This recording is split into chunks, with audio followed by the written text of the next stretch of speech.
नमस्ते प्यारे दोस्तों। अरे, क्या सब तैयार हैं एक बहुत ही प्यारी जादुई कहानी सुनने के लिए? आज की कहानी है नीना की और उसके एक अजीब से दोस्त की जो एक प्लास्टिक का मॉन्स्टर है। तो फिर चलो, सब अपनी सबसे अच्छी वाली जगह पर बैठ जाओ और तैयार हो जाओ मेरे साथ नीना की सुंदर सी दुनिया में चलने के लिए। तो हमारी कहानी शुरू होती है नीना की दुनिया से। चलिए देखते हैं कैसी थी नीना की दुनिया, वो कहाँ रहती थी। एक बहुत ही प्यारा सा खुशहाल शहर था जहाँ हर सुबह ना सूरज भी मुस्कुराते हुए निकलता था। वहाँ के घर ऐसे लगते थे जैसे किसी ने इंद्रधनुष से रंग चुराकर पोत दिए हों। पेड़ों पर मीठे मीठे फल लगते थे और पता है, बादल भी आसमान से झांककर मुस्कुराते थे। और इसी खूबसूरत सी जगह पर रहती थी हमारी दोस्त नीना। नीना को ना खिले खिले फूल, चहचहाते हुए पक्षी और एकदम साफ सुथरी सड़कें बहुत पसंद थी। सब कुछ कितना अच्छा था, है ना?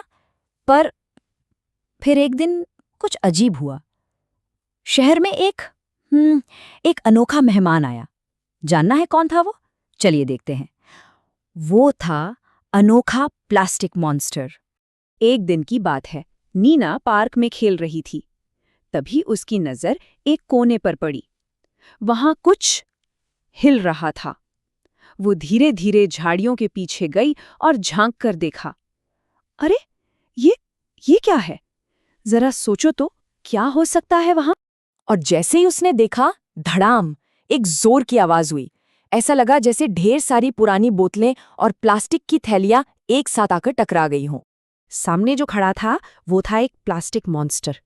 उसका पूरा शरीर प्लास्टिक की बोतलों, थैलियों और चिप्स के पैकेट से बना था। लेकिन वो डरावना बिल्कुल नहीं था, पता है, बल्कि उसकी आंखें बहुत उदास थीं। ऐसा लग रहा था जैसे वो बस रोने ही वाला हो। और जैसे जैसे ये प्लास्टिक मॉन्स्टर बड़ा होता गया, नीना की प्यारी सी दुनिया उदास होने लगी। नदी का साफ पानी गंदा हो गया, पार्क में कचरा फैल गया, बेचारे जानवर भी बीमार और दुखी रहने लगे, और सुंदर सुंदर फूलों ने भी खिलना बंद कर दिया। ये सब देखकर नीना को बहुत बुरा लगा। उसका दिल भर आया। उसने अपनी तितली दोस्त को देखा और बहुत धीरे से पर एकदम पक्के मन से कहा, नहीं, ये ठीक नहीं हो रहा है, हमें कुछ ना कुछ तो करना ही होगा। लेकिन हमारी नीना हार मानने वाली थोड़ी थी, बिल्कुल नहीं। वो सोच ही रही थी कि अचानक उसकी आंखों में एक चमक आई। उसके दिमाग में एक बहुत ही जबरदस्त आइडिया आया। नीना भागकर अपने दोस्तों के पास गई और उन्हें 3 जादुई शब्द बताए। पहला था कम करो, मतलब हम कम प्लास्टिक इस्तेमाल करेंगे। दूसरा, फिर से इस्तेमाल करो, यानी चीजों को फेंकेंगे नहीं, दोबारा काम में लाएंगे। और तीसरा और सबसे मजेदार, रिसाइकिल करो, मतलब पुराने प्लास्टिक से हम कुछ नया बनाएंगे। और पता है फिर क्या हुआ? नीना की बातों में सचमुच जादू था। शहर के सारे बच्चे और उनके मम्मी पापा भी सब के सब मदद करने के लिए एक साथ आ गए। सब ने मिलकर काम करना शुरू कर दिया, वो भी गाना गाते हुए। बच्चे प्लास्टिक की बोतलें उठा रहे थे, बड़े लोग झाड़ू लगा रहे थे, और सब मिलकर कचरे को अलग अलग रंग के डिब्बों में डाल रहे थे। ऐसा लग रहा था जैसे कोई काम नहीं, बल्कि कोई मजेदार पार्टी चल रही हो, है ना? याद है ना, जब सब तरफ इतना सारा कचरा था? उस वक्त वो मॉन्स्टर एक बहुत बड़े पहाड़ जैसा था, और वो उतना ही ज्यादा उदास भी था। लेकिन जैसे जैसे शहर साफ होने लगा, वो मॉन्स्टर छोटा और फिर देखो, एकदम छोटा सा हो गया। और सबसे अच्छी बात पता है क्या थी? अब उसके उदास चेहरे पर एक बहुत प्यारी सी मुस्कान थी। और बस आखिर में तो जैसे जादू ही हो गया। सबकी मेहनत रंग लाई और उनका शहर फिर से एक साफ सुथरी, खुशहाल और चमकती हुई दुनिया बन गया।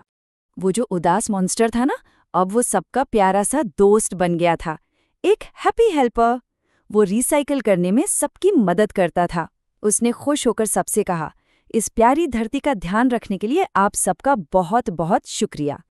नीना ने अपने सारे दोस्तों को गले से लगा लिया और मुस्कुराकर बोली, देखा सबने, जब हम मिलकर कचरा कम करते हैं ना, तो हम सिर्फ अपना शहर ही नहीं, बल्कि अपनी पूरी की पूरी दुनिया को बचाते हैं। तो दोस्तों, ये थी हमारी नीना की कहानी। कैसे उसने अपनी हिम्मत और एक छोटे से आइडिया से अपनी पूरी दुनिया को बचा लिया।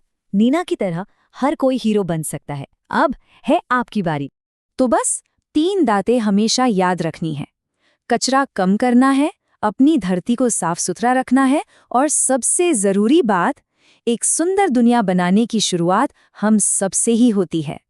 तो अब सब सोचो, नीना की तरह हम सब अपनी धरती की मदद कैसे कर सकते हैं। हमेशा याद रखना, एक छोटा सा अच्छा काम भी दुनिया में एक बहुत बड़ा जादू कर सकता है।